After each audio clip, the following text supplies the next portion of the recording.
My hands are literally shaking as I type this. NGL, I never thought I'd be posting on a throwaway account, spilling my guts to strangers. But here we are. I'm Greg, 55, and Carol and I have been married for 3 decades. A solid Midwestern dream, or so I thought. We had this perfect rhythm, this comfortable stability, until a few weeks ago when Carol started acting different. I'm Greg, 55, and until recently, I thought I had it all figured out. 30 years with Carol, bro. 3 decades building a life, a home, a future. We settled into that comfortable rhythm that comes with time.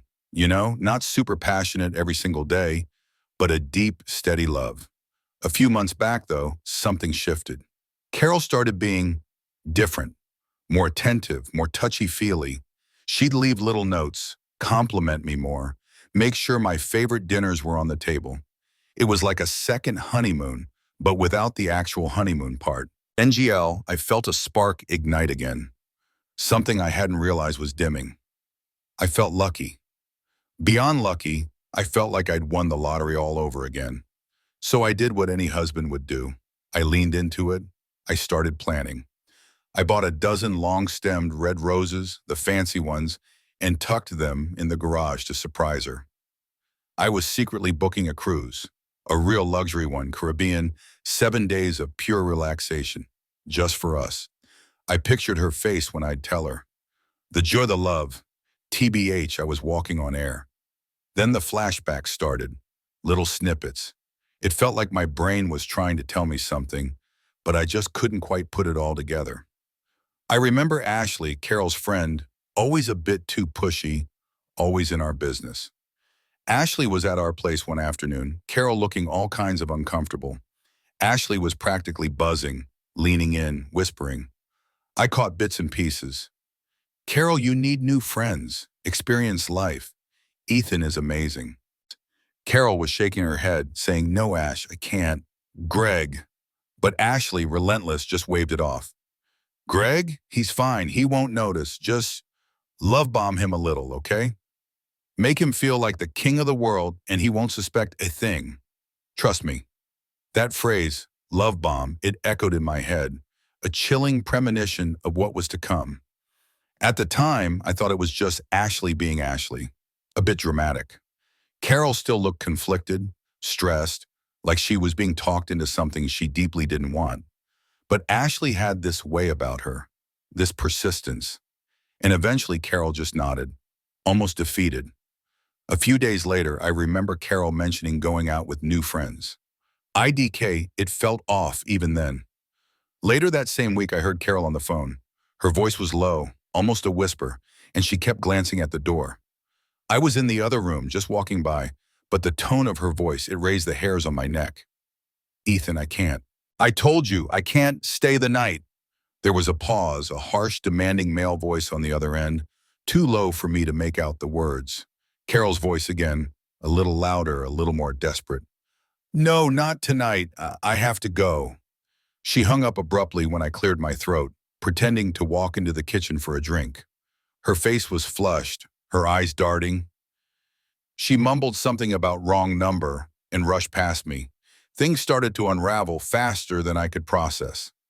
A few days after that phone call, I came home early from work. Just a random Tuesday, client canceled, figured I'd surprise Carol with an early dinner. Pulled into the driveway, and Carol's car wasn't there. Ashley's was. I walked in, and Ashley was sprawled on our couch, scrolling through her phone. Hey, Greg, Carol's out. She didn't even look up. Out? Where? I asked, already feeling that cold dread creeping up my spine. Ashley just shrugged, still glued to her phone. IDK, somewhere. She just needed to run some errands. Errands? At 3 p.m. on a Tuesday, her car gone, Ashley lounging around like she owned the place.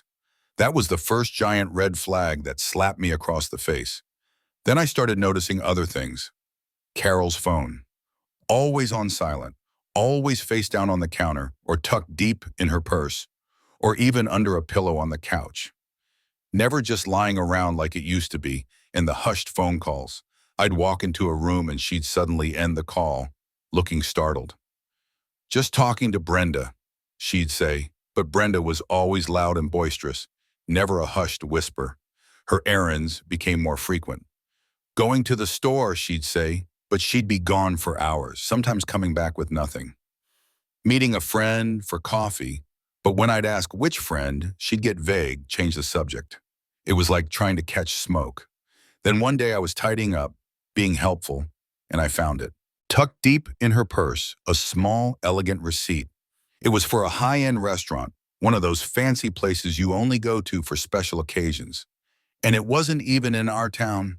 It was 2 hours away, in the city. The date on it was from last week. She never mentioned going out of town. We hadn't been out for a fancy dinner in months. The unease became a constant companion. It was a knot in my stomach, a buzzing behind my ears. Carol was still doing the love-bombing stuff, the extra affection, the sweet words, but now it felt off, performative. It was like she was trying too hard to convince me and herself that everything was fine. She'd talk about new friends, but whenever I pressed for names or suggested we all get together, she'd deflect. "Oh, they're busy," or "another time, honey." Always vague, always an excuse. And then there was the jewelry, a delicate gold necklace, a small pendant I'd never seen before. It wasn't my style, definitely not something I'd pick out, and it wasn't cheap. She wore it casually, like it had always been there, but I knew. I knew every piece of jewelry my wife owned. This was new, and it wasn't from me. The knot in my stomach was tightening. I tried to be subtle, casual even. "You're out a lot lately, honey," I'd say, trying to make it sound like an observation, not an accusation. "Everything okay?" Carol would just smile, a little too brightly, and her answers were always the same, almost verbatim. Just catching up with friends or running a few errands, nothing much. It was like she was reading from a script. It was unsettling. And her clothes? Carol always had a classic, comfortable style. Midwestern chic, I called it. Suddenly she was buying new outfits. Tighter, shorter, brighter colors, stuff that showed more skin than she had in years. She looked good, NGL, but it wasn't her. It felt like a costume, like she was dressing for someone else. My gut was screaming now. I couldn't ignore it. I logged into our joint credit card account, and there it was. A string of charges that hit me like a punch to the gut. Hotel stays. Not just once, but 3 different times in the last month, all in that same city where I found the restaurant receipt. Luxury boutique hotels, not budget motels. And then a few smaller, but still expensive purchases. A high-end lingerie shop, a fancy jewelry store that explained the necklace, a designer handbag boutique, all items I never saw at home, all things she never mentioned. This wasn't Carol. This wasn't us. Her phone became an obsession for me. It was always with her, and it was password protected. She never had a password before, just Face ID now. If I even touched it, she'd snatch it away, a flash of panic in her eyes. It was a clear, undeniable red flag. One night while she was showering, I was rummaging through her old art studio, a space she hadn't touched in years, just looking for some old photos, anything to make sense of what was happening. And then I felt it, deep in a dusty box of art supplies, under a pile of old canvases, a small, sleek device, a burner phone, prepaid, no caller ID, just a blank screen. My blood ran cold. That's when I cracked. I went online, ordered a tiny, discreet GPS tracker. 2-day shipping. When it arrived, I waited until Carol was out, then I snuck into the garage. It took me 10 minutes tops to clip it onto the underside of her car. My hands were shaking so bad, I almost dropped it. I felt like a criminal, a stalker. But the alternative, the not knowing, that was worse. That was slowly killing me. The data started rolling in almost immediately. My phone buzzed with alerts. Every day, sometimes twice a day, her car would leave our quiet suburban street and head straight for that city. The same unfamiliar part of town. The hotels, the fancy restaurants. It wasn't errands, it wasn't coffee with Brenda. It was a pattern, a blatant, undeniable pattern of deception. I pulled up her car's mileage reports, cross-referenced them with the distances to her errand locations. The numbers didn't lie. She was driving hundreds of extra miles, miles she couldn't explain away, with a trip to the grocery store or the mall. I started leaving my phone in random spots around the house, discreetly recording, just ambient audio. I felt disgusting doing it, but I was desperate. I needed proof. I needed to understand. One evening, Carol was on the phone in the kitchen, her voice low, hushed again. She didn't know I was in the office, door slightly ajar. I heard Ashley's voice, tinny through the phone, but clear enough. He's getting suspicious, Carol. You need to be more careful. What about Ethan? My heart stopped. Ashley said, Ethan. Not a friend, not a client, not a colleague. Ethan. The name from Carol's hushed phone call. The name Ashley had mentioned when she was love-bombing Carol. I typed Ethan into Google. Then I added Ashley and our city. It didn't take long. A LinkedIn profile popped up. Ethan Hayes, marketing executive. Clean cut, handsome in a slick kind of way. About Carol's age. And sure enough, Ashley was in his connections. Mutual friends. It was all clicking into place, a horrifying mosaic. Then another piece of the puzzle. I went to her jewelry box, the locket, the one I gave her on our 10th anniversary, engraved with our initials. Yashpwa forever. It was always there, usually at the bottom, a sentimental piece she didn't wear often, but it was always there. Now it was gone. Just an empty space, a hollow ache in my chest. I started replaying old conversations, arguments we'd had years ago when she'd been restless. She'd hinted, subtly, about feeling trapped, about wanting something more. At the time, I dismissed it as typical midlife angst. Now it echoed with a chilling new meaning. Was this her something more? One night, I was looking for a file on the family computer, and I stumbled across a hidden folder. I don't even know how I found it, some weird glitch. It was password protected, but I'd seen Carol type in the code 1,000,000 times for online shopping. I clicked, and my world shattered. Photos, dozens of them, Carol. Recent, but not our Carol. This Carol was different, posing, in suggestive outfits, alone, with another man, Ethan. My stomach turned. She was jumpier too. Every time I walked into a room, she'd flinch. Her eyes would dart around, a quick, almost imperceptible scan, like she was checking if I'd seen something, heard something. It wasn't the calm, confident Carol I married. It was a nervous, guilt-ridden stranger, and I was living with her. The discovery of the burner phone, the GPS data, the hidden photos, it all left me in a haze of anger and disbelief. My mind was racing, 1,000,000 thoughts, none of them good. I knew I needed professional help. This wasn't just a hunch anymore. It was a full-blown crisis. I searched online for private investigators, feeling like I was stepping into a movie. I needed someone discreet, someone who could confirm what I already knew, but refused to fully believe. I found a guy, highly recommended, good reviews. Made the call, my voice barely a whisper. The PI, a no-nonsense type named Mark, started his work immediately. Within a few days, his initial report landed in my inbox. It was concise, professional, and absolutely brutal. He confirmed it. Carol was regularly meeting Ethan, not just in that one city, but in a handful of secluded spots. Coffee shops, out-of-the-way restaurants, always at odd hours. The places were always different, always chosen for privacy. The pattern was undeniable. Then came the next report, along with the photographic evidence. My hands trembled as I opened the files. Photos, clear as day.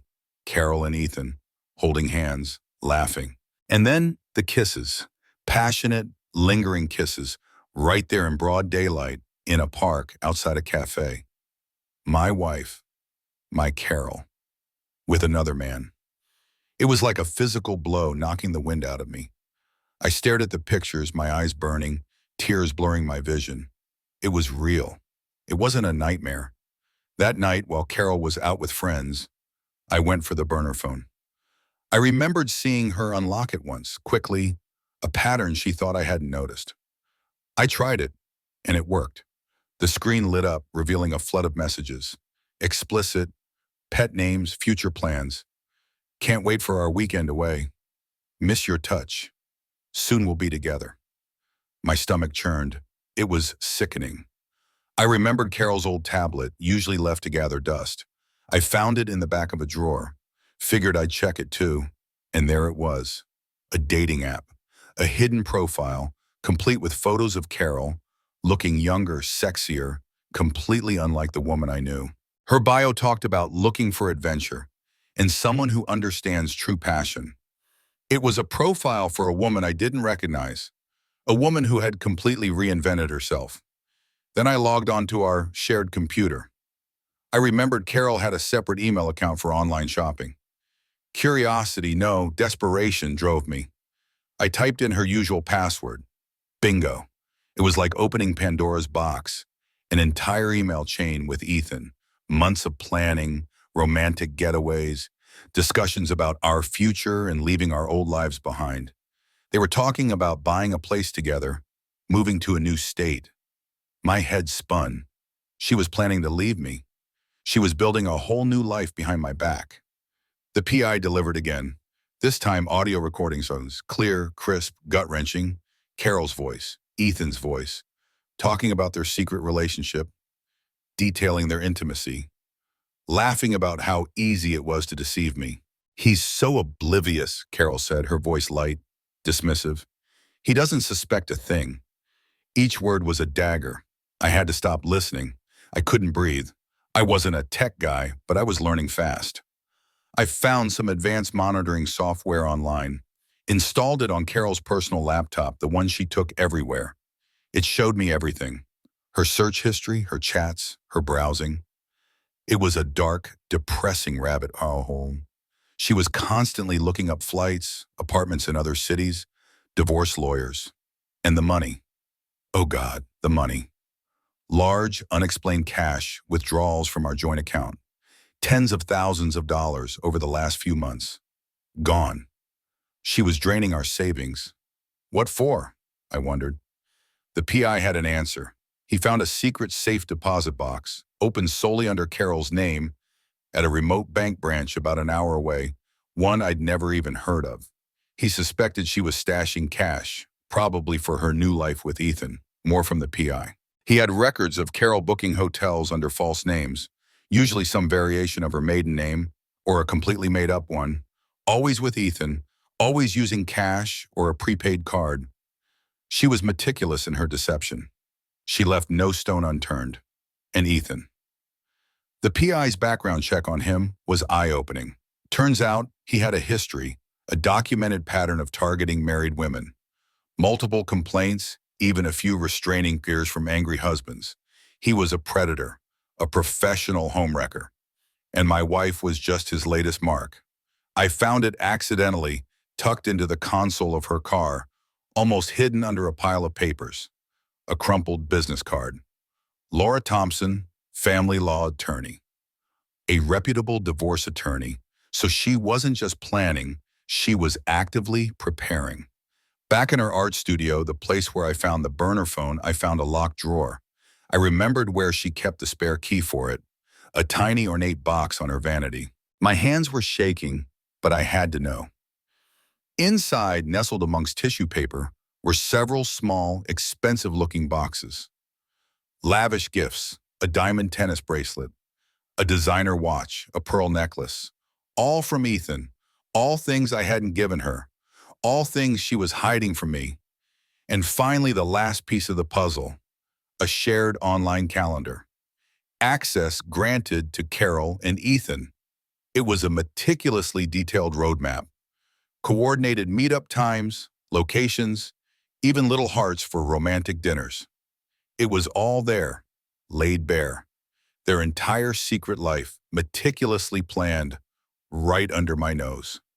My world was falling apart, piece by excruciating piece.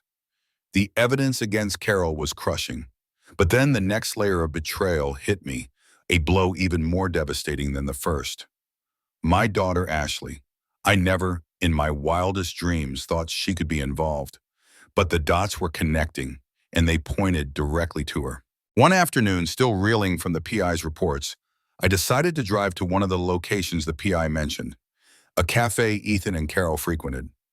I just wanted to see it, feel the reality of it, and that's when I saw her. Ashley. She was sitting at an outdoor table sipping coffee. A few minutes later, Ethan walked up. They greeted each other like old friends, a quick, familiar hug. They sat for a while talking, laughing. It wasn't a chance encounter. It was a planned meetup. Ashley, my daughter, was not just aware. She was complicit. My stomach dropped. I went back through the audio recordings I had secretly set up, the ones I'd mostly focused on Carol and Ethan, but now I specifically searched for Ashley's voice. And there it was. Recordings of Ashley coaching Carol. You need to stick to the story, Mom. Girls' night out. Greg's not going to question it. Just act normal, okay? And remember what I told you about the phone. It was sickening. She was meticulously training her mother to lie to me, to gaslight me. Then I checked the text between Carol and Ashley on Carol's burner phone. It was a goldmine of deception. Detailed texts, coordinating logistics. Ethan wants to meet at the usual place tomorrow at 2. Dad's asking questions, need a new alibi for Thursday. Told him I was with you at the spa. Keep it consistent. They were a team, working together to keep me in the dark, to carve out this secret life. And then I found something else. Financial transactions. Significant gifts from Carol to Ashley. Not just small amounts, but thousands of dollars. Multiple transfers disguised as help with rent or new car payment. But the timing was too perfect, always after a major outing with Ethan, or after Carol had made one of her large cash withdrawals. Ashley wasn't just complicit, she was being paid for her services. She was an accessory, profiting from her mother's affair. I tried to play it cool. One evening, Ashley was over, and I brought up Carol's new friend casually. So Carol's been spending a lot of time with this new friend group she met through you, right? I watched her face. She didn't even flinch. She launched into an elaborate practice story about these amazing women Carol had met, how good it was for Mom to spread her wings. She was so smooth, so convincing. It was like she'd rehearsed it 100 times, a perfect, impenetrable wall of lies. My PI found more. A recently opened joint bank account between Carol and Ashley. A smaller account, but with suspicious deposits and withdrawals, clearly designed for discretion. It confirmed my suspicion. They were working in tandem, financially intertwined in this scheme. Mark also provided evidence that Ashley wasn't just a passive enabler. She was actively facilitating the affair, setting up meetings, acting as a go-between, making sure Carol and Ethan could communicate without my knowledge. The most painful discovery came from delving deeper into Ashley's old messages. I found exchanges where Carol, at one point, seemed to have cold feet. Ashley, I can't keep doing this. It's too much. I need to end it with Ethan. And Ashley's response was brutal. No, Mom, don't be stupid. You deserve this. You deserve to be happy. Don't go back to that boring life with Dad. Ethan makes you feel alive. Don't throw it away. She wasn't just condoning. She was actively encouraging the destruction of my marriage. She was pushing her mother deeper into the affair. I went through Ashley's social media again, this time with a magnifying glass. Subtle connections, likes on Ethan's posts, comments on his photos that seemed innocent, but in context screamed intimacy. They followed each other on obscure platforms I hadn't even known existed. It was all there, hidden in plain sight, in the burner phone. I remembered Carol struggling to set it up, mentioning Ashley had helped her out with a new app. Ashley didn't just know about the burner phone. She was instrumental in setting it up, ensuring their secret communication channel was secure. Now, looking back, Ashley's increasingly forced cheerfulness around me made perfect sense. Her constant avoidance of eye contact, her quick escapes from conversations, her tendency to leave whenever Carol was due home. It wasn't just being a busy young adult. It was guilt. Or maybe, I thought bitterly, just annoyance at having to keep up the charade. Then a chilling message on Carol's burner phone from Ashley. Mom, have you talked to Laura Thompson yet? We need to get serious about asset division. Don't let Dad screw you over. My own daughter plotting against me, actively discussing divorce strategy, how to take me for what I had. It hit me like a ton of bricks. Ashley didn't just find out about the affair after it started. She was in on it from the very beginning. She introduced Carol to Ethan. She encouraged it. She facilitated it. She profited from it. My own daughter, my flesh and blood, had betrayed me in the most heinous way possible. The pain was unbearable. A double betrayal from my wife and my daughter, ripping my world apart from the inside out. The shock of Ashley's betrayal, piled on top of Carol's, left me numb. But that numbness quickly morphed into a cold, hard resolve. I wasn't just a cuckolded husband. I was a man betrayed by his entire family, and I was going to fight back. I immediately contacted a top-tier divorce lawyer, the kind you hear about, who doesn't pull any punches. I brought in my entire dossier, the PI reports, the photos, the burner phone messages, the email chains, the financial records, the GPS data, the audio recordings. Everything. He listened impassively, reviewing every piece of evidence. When he finally looked up, his expression was grim. "Greg," he said, "you have an airtight case. We can go for an aggressive strategy, full exposure, maximum asset protection. She won't have a leg to stand on." He outlined a plan that was as ruthless as it was thorough. We were going to hit them hard where it hurt the most.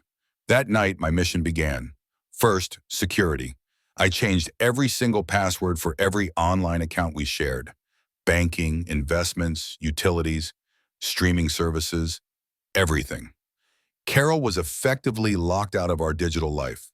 Then I meticulously gathered all critical physical documents, property deeds, investment statements, our marriage certificate, insurance policies, and secured them in a fireproof safe deposit box at a bank where Carol had no access.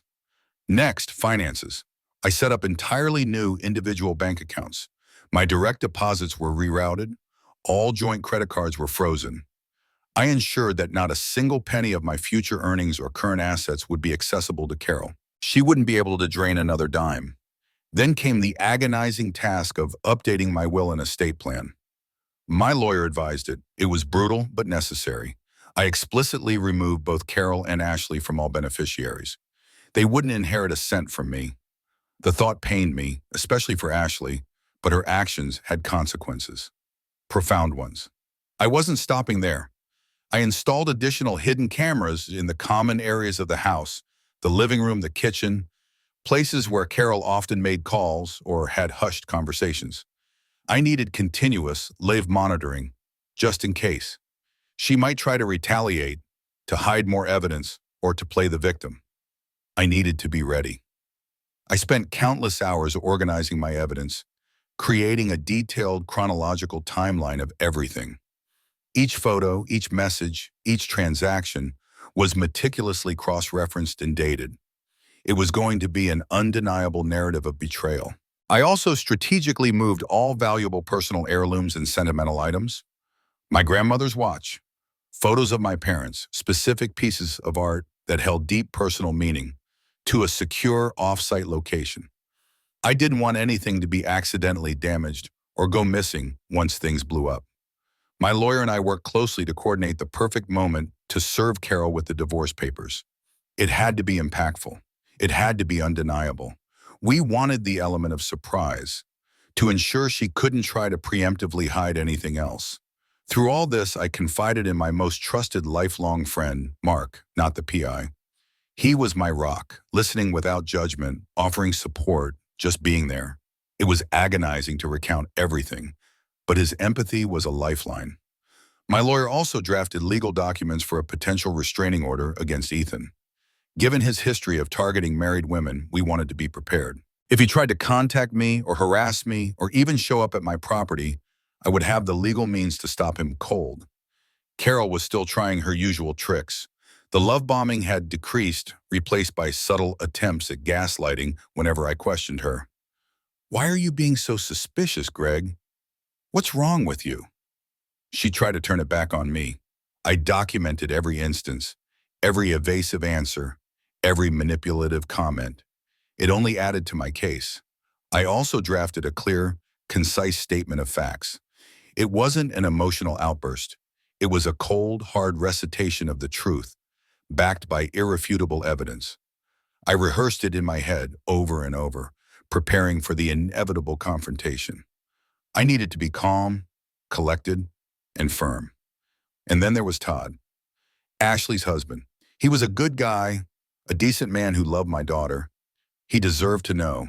He deserved to know what kind of woman he married and what she was truly capable of. That was the last bitter pill I had to swallow. Informing him was going to be another gut-wrenching task, but it had to be done. He needed to understand Ashley's unforgivable complicity. This whole ordeal had turned me into a strategic, cold-hearted architect of consequences. But what else could I be? My life, my marriage, my family. It had all been a lie, built on deceit and betrayal. Stick around to the end to see how life's costly choices unfold. The day finally came. I chose a quiet Tuesday evening. Carol was home, probably expecting another evening of polite, distant conversation, or maybe another round of me being suspicious. She had no idea. I sat her down at the kitchen table, the place where we'd planned our future, where we'd shared countless meals.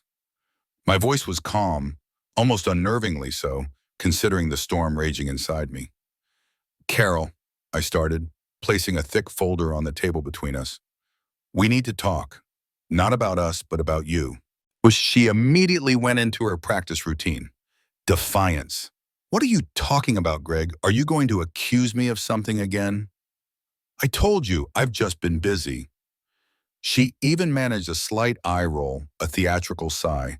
The gaslighting was immediate, almost automatic. I didn't dignify her with an answer. Instead, I pulled out my phone. "Listen to this," I said and pressed play. It was the audio recording Mark, the PI, had given me. Carol's voice clear as day, laughing with Ethan. "He's so oblivious, it's too easy." Followed by intimate details of their encounters, plans for their future. Her face drained of color. The defiant smirk vanished. She just sat there, frozen, listening to her own voice betraying me. After a minute, I paused it. Then I slid the PI's photos across the table, image after image. Her and Ethan, holding hands, kissing, in the park, outside the hotel. Her face was ashen. This isn't real," she whispered, her voice barely audible. But her eyes were darting, searching for an escape, finding none. I then played a short video clip from the PI's footage, showing them walking into one of those luxury hotels, arms wrapped around each other. The ultimate, irrefutable proof. She crumbled, literally. Her shoulders sagged, her head fell into her hands. "Okay," she choked out, tears streaming down her face. "Okay, I did it. I had an affair." My heart felt nothing, just a hollow ache. But then almost immediately the victimhood started. "But you don't understand, Greg. I was so unhappy. You stopped paying attention to me. You were always working. I needed something more." She was blaming me. Even now, exposed, she was twisting the narrative. I cut her off, my voice like ice. "Don't you dare blame me for your calculated, months-long deception. And don't you dare pretend this was just some spontaneous mistake. I know about Ashley, Carol. I know she introduced you to Ethan. I know she coached you on how to lie. I know she helped you set up the burner phone. I know she profited from your affair. I know everything." Her head snapped up. Her eyes were wide, panicked. The mention of Ashley and the depth of my knowledge visibly shocked her more than the affair itself. How could you know about Ashley?" she stammered. "Because I found everything," I said, a bitter satisfaction in my voice. "And while you've been playing house with Ethan, my lawyer has been busy. The divorce papers were filed this morning. They're effective immediately. You're served." I slid a neatly bound packet across the table. "You have 24 hours to vacate this house. Pack what you need for yourself and get out. You will not be allowed back in." She stared at me, dumbfounded. 24 hours? "Greg, please. Where will I go? What about our life? Please, honey, I'm so sorry. I made a mistake. Let's talk. We can fix this. Please, give me another chance." The emotional manipulation, the desperate pleading, it was all there, the same script she'd probably used on Ethan or on herself, but I was unbreakable. "There is no us anymore, Carol. There's no second chance. You didn't make a mistake. You made a series of calculated choices for months. You systematically lied, drained our accounts, and planned a future with another man, while my own daughter helped you do it. That's not a mistake. That's a profound, unforgivable betrayal. And while you were planning your escape, I continued, I was securing what's mine. All joint accounts are frozen. All passwords are changed. My direct deposits are rerouted. You have no financial access to anything we shared. Her face crumpled, not with remorse, but with pure, unadulterated fear. She fumbled for her phone, probably to call Ashley. Don't bother, I said. Ashley already knows. And trust me, she's got her own reckoning coming. I immediately initiated a video call to Ashley. She answered, looking surprised to see me calling. Her face was a mix of curiosity and forced cheerfulness. Hey, Dad, everything okay? No, Ashley, I said, my voice dead calm. Nothing is okay. I then presented her with the overwhelming evidence, the texts, the financial transfers, the recordings of her coaching Carol. I showed her the PI photos of her with Ethan. Her face went through a rapid series of emotions: shock, disbelief, then a flicker of pure rage. How dare you, Dad, she shrieked. You spied on us. You're sick. You drove Mom to this. This is your fault. Just like her mother, projecting blame, twisting the narrative. No, Ashley, I said, cutting her off cold. This is your fault. And your mother's. You are both complicit in destroying my life. And because of that, you are permanently cut out of mine. Emotionally, financially, you no longer exist to me. And with that, I ended the call. The silence in the house was deafening. The divorce proceedings began swiftly, and it was brutal, just as my lawyer predicted. Carol showed up with her own legal counsel, looking surprisingly composed, as if she still held some cards. But she had no idea what she was up against. My lawyer wasted no time.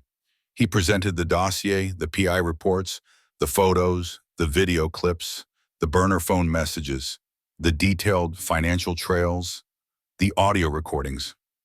It was an overwhelming tidal wave of evidence, meticulously organized and utterly damning. Carol's lawyer tried to discredit it all. He argued that the PI's findings were invasive, that my recordings were illegal, that the photos were doctored.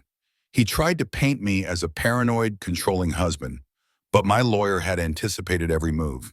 He calmly laid out the legal precedents, demonstrated the authenticity of the evidence, and highlighted how it was all obtained legally within the bounds of discovery. Carol's lawyer's attempts fell flat. The judge, a stoic woman, simply noted the comprehensive nature of our case. The detailed financial disclosures were the nail in the coffin. We exposed her secret spending, the hidden accounts, the large cash withdrawals, and her attempts to divert funds into the safe deposit box and into Ashley's account. It laid bare her calculated financial misconduct, not just her infidelity. It wasn't just a betrayal of vows. It was a betrayal of our shared financial trust, a deliberate attempt to siphon off assets. The outcome was decisive. I secured full ownership of the marital home. It was mine. The house where we'd built our life, now forever tainted, but mine to reclaim. I also secured a significant portion of our joint assets, far more than she'd ever anticipated. My lawyer successfully argued for minimal, almost non-existent alimony, citing her long-term deceit and her financial misconduct. She was left with a fraction of what she expected, a harsh reality check. Carol, in her initial desperation, had tried to rally mutual friends and family to her side, painting herself as the wronged wife, the victim of a controlling husband. But my revelations, leaked strategically by my lawyer, swiftly countered her false narrative. The evidence was too strong, too undeniable. People in our conservative Midwestern community quickly saw through her lies. Whispers turned into open condemnation. Her carefully constructed image shattered. Ashley, suddenly isolated, made a desperate attempt to broker peace. She texted me, called me, even showed up at the house once. Dad, please, Mom needs you. Can't we talk? This is tearing us apart. But I refused to engage. I didn't answer her calls, didn't reply to her texts. The pain of her betrayal was too fresh, too deep. There was no going back. The hardest conversation next to confronting Carol was with Todd, Ashley's husband. I drove to his house, asked to speak to him alone. He looked puzzled, a little worried. I sat him down and with a heavy heart, laid out the full, unvarnished truth about Ashley's manipulative role in the affair. I showed him the texts, the financial transfers, the recordings of her coaching her mother, the photos of her with Ethan. Todd's face went from confusion to shock, then to utter disgust and betrayal. Ashley, she did this? She helped her mom destroy your marriage? And she took money? He was beyond furious. He kept shaking his head, repeating, I don't even know her. His entire world, his marriage, his perception of his wife imploded in front of me. He deserved to know. And the look on his face told me he felt every bit of the betrayal I had. Their marriage went into a full-blown crisis, as I knew it would. The scandal of Carol's affair and our bitter divorce became the talk of our small community. No one wants to be gossip, but NGL, a part of me felt a grim satisfaction. She had made her bed. The outpouring of support I received from genuinely loyal friends and family was overwhelming. They rallied around me, offering meals, comfort, and just an ear to listen. It reminded me that true connection wasn't dead, even if it had been with my wife and daughter. Ethan, the love of Carol's life, predictably evaporated as soon as the legal and social fallout began. He suddenly realized the severe consequences of his actions. The PI reported he had quickly distanced himself from Carol, changing his number, blocking her on social media. He was a coward, leaving Carol completely alone, facing the wreckage she had created. I started the painful process of reclaiming my home, selling or redecorating parts of the house that held traumatic memories. The bedroom, the kitchen table, the living room. I needed to scrub the deceit from the walls to make it truly mine again. Carol faced severe financial hardship. Her hidden funds were nowhere near enough to sustain her lifestyle. Her reputation was utterly shattered. She was isolated, despised by many, a pariah in the community she once thrived in. The woman who once thought she could have it all ended up with nothing but the consequences of her own making. The immediate aftermath of the confrontation and divorce was a blur of paperwork, emotional wreckage, and a profound sense of emptiness. My lawyer had done his job brilliantly, but even legal victory couldn't mend a shattered heart. I knew I couldn't go through this alone. I started intensive therapy sessions, meticulously working through the trauma of it all. The gaslighting, the deceit, the double betrayal by my wife and daughter. It had left deep scars. It was hard, painful work, but necessary. Meanwhile, Carol's new reality hit her hard. With almost no alimony and her reputation in tatters, she couldn't afford her old life. She was forced to move into a modest, struggling rental apartment on the outskirts of town. The PI, who I still kept on retainer for a bit, reported she was facing immense financial and emotional strain, isolated and increasingly bitter. The woman who craved something more found herself with significantly less. Ashley's life also imploded. My conversation with Todd had been the final straw for their marriage. He couldn't reconcile with her manipulative nature, her complicity in destroying her own father's marriage, and her willingness to profit from it. The trust was gone. Their home became a battleground of constant arguments. Just a few weeks after my divorce was finalized, Todd initiated divorce proceedings himself. Ashley was losing everything: her husband, her reputation, and crucially, her relationship with me, her father. Carol's brief, illicit relationship with Ethan predictably imploded completely. He wanted no part of the public scandal or the legal fallout. He vanished. Carol was left utterly alone, consumed by bitterness, abandoned by the man she'd risked everything for, and by the daughter she'd conspired with. Karma, I guess. For my part, I made a conscious effort to heal. I started rediscovering the hobbies I'd put aside for years: woodworking, hiking, even trying my hand at painting again. I focused intently on personal growth, on rebuilding myself, not just my life. It was about finding joy in things that had nothing to do with another person's approval. The biggest step towards emotional detachment was selling the marital home. It was a momentous decision. Every corner held a memory, good and bad. It was a tangible symbol of my past, and I needed a clean break. The for sale sign felt like a weight lifting off my shoulders. It was painful, but overwhelmingly liberating. My emotions were a roller coaster. Intense anger would still surge, followed by deep sadness for the life I thought I had. But increasingly, a profound sense of relief started to take over. Relief from the constant anxiety, the gaslighting, the living lie. It felt like I could finally breathe again. Carol, desperate, made repeated attempts to contact me. Emails, voicemails from burner numbers, even letters, pleading for a second chance, expressing remorse. But I had built an impenetrable wall. All communication was blocked. There was nothing left to say. Ashley, too, facing her own ruin, tried to reconcile. Tearful messages, long emails filled with regret, blaming her mother, blaming Ethan, even blaming circumstances. But I held firm to my strict boundaries. You made your choices, Ashley. I responded to her last email, keeping it brief and final. And I made mine. There's no going back. It hurt, but I knew it was necessary for my own peace. In these dark times, my true friends were my anchor. Mark, Brenda, my old fishing buddies, they stood by me, listened, offered support, and reminded me that I wasn't alone. Their unwavering loyalty was a stark contrast to the betrayal I'd faced, and it gave me immense strength and solace. A few months after the house sold, I embarked on a long-awaited solo trip, a cross-country drive I'd always dreamed of. It was a powerful symbol of my newfound freedom and independence. No one to answer to, no secrets to uncover, just the open road and me. Back home, I systematically went through Carol's remaining belongings she hadn't taken. Most of it, things I no longer wanted or needed, I donated to charity. It was a purging, a final severing of the last vestiges of our shared, painful past. I started to envision a vibrant future, one where I was genuinely happy, secure, and entirely independent of the past betrayals. It wasn't about finding someone new, but about finding myself again. I reflected deeply on the painful, invaluable lessons learned. The most profound, never to be so blindly trusting again. To listen to my gut, to question inconsistencies, and to never, ever let someone else define my worth or my reality. It was a hard-won wisdom, but I knew it would guide me through whatever came next. The divorce was finally finalized. It was a day that felt both anticlimactic and profoundly significant. The judge, having reviewed all the evidence, granted me an overwhelmingly favorable settlement.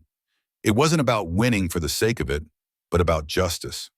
It recognized the pain, the deception, Carol's culpability in destroying our shared life and financial stability. She walked away with barely anything, just enough to start over, but nowhere near the comfortable life she'd taken for granted for 30 years. Carol, I heard, was still in that modest rental, struggling. The life she'd planned with Ethan, the one where she'd be jet-setting and pampered, was a distant, bitter memory.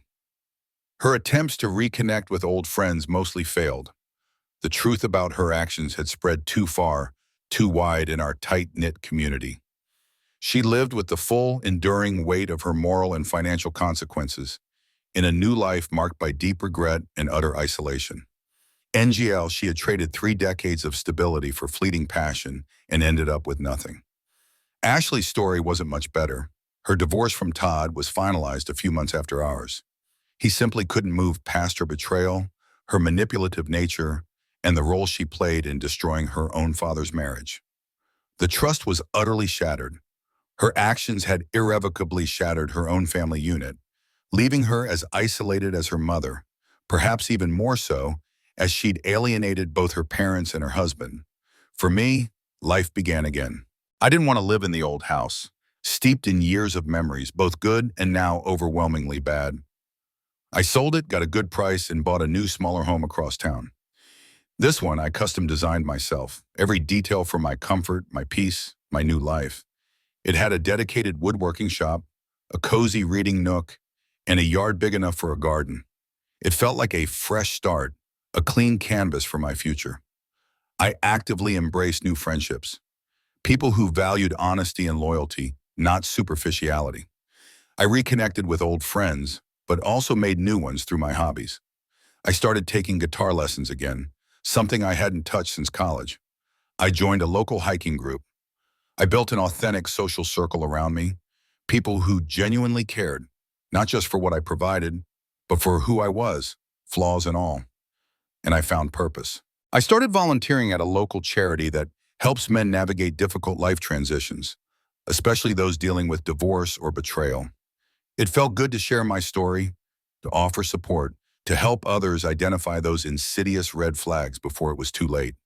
It wasn't just helping them, it was helping me heal, finding profound meaning in my own pain.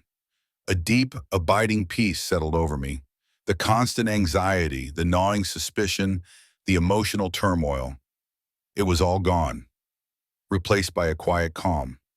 I was finally free, truly free from the emotional prison I hadn't even realized I was in. I started writing a reflective journal, not just to vent, but to meticulously document my entire journey. From the devastating initial betrayal to the long, arduous process of healing, and finally to this profound sense of peace, it was my story, unvarnished, for myself. Once I had processed everything, once I truly felt detached, I wrote one final carefully worded letter, not to reconcile, but to formalize the end. It went to both Carol and Ashley. It wasn't angry, just factual. It outlined my firm boundaries and stated my complete lack of desire for any future contact. My healing required their complete absence from my life. I sent it and then metaphorically deleted their addresses from my mind. I reclaimed my fundamental sense of self-worth. I'd spent too long questioning myself, letting their gaslighting chip away at my confidence. Now I trusted my own judgment, my own intuition. Those red flags I'd ignored, I'd never ignore them again. I traveled, extensively, alone, to places I'd always dreamed of, the national parks, a spiritual retreat in the Himalayas, the vibrant cities of Europe, experiencing the world with a fresh perspective and open heart, embracing new adventures without the weight of anyone else's expectations or deceit. Sometimes I still think about anonymously sharing my story online, maybe on a throwaway account like this one, to help other men or women identify insidious red flags and protect themselves from similar betrayals, to let them know they're not alone and that there is a way out. I found genuine contentment, not fleeting happiness, but a deep, settled peace. It proved to me conclusively that life continues and flourishes beautifully, even after the most devastating betrayal. My new beginning, my true north, was a testament to resilience. I celebrated my one-year anniversary of the divorce with a small, intimate gathering of my truly loyal and supportive friends. We raised a toast, not to revenge, but to freedom, to new beginnings, to solid ground. The moral consequence I've realized is fully realized. Calculated lies and profound betrayal, whether by a spouse or a child, lead to utter destruction. It might take time, it might be incredibly painful, but the truth, though initially devastating, ultimately leads to freedom, to justice, and to the powerful act of rebuilding a life on solid ground. The wreckage Carol and Ashley left behind was immense, a landscape of broken trust and shattered dreams. But unlike them, I chose to build from the ashes, brick by agonizing brick. Carol, stripped of her assumed comforts, her social standing, in any genuine affection, now navigates a solitary existence, haunted daily by the irrevocable choices she made. Ashley, too, faced her own profound reckoning, her manipulative actions having directly led to the destruction of her marriage and her complete alienation from me.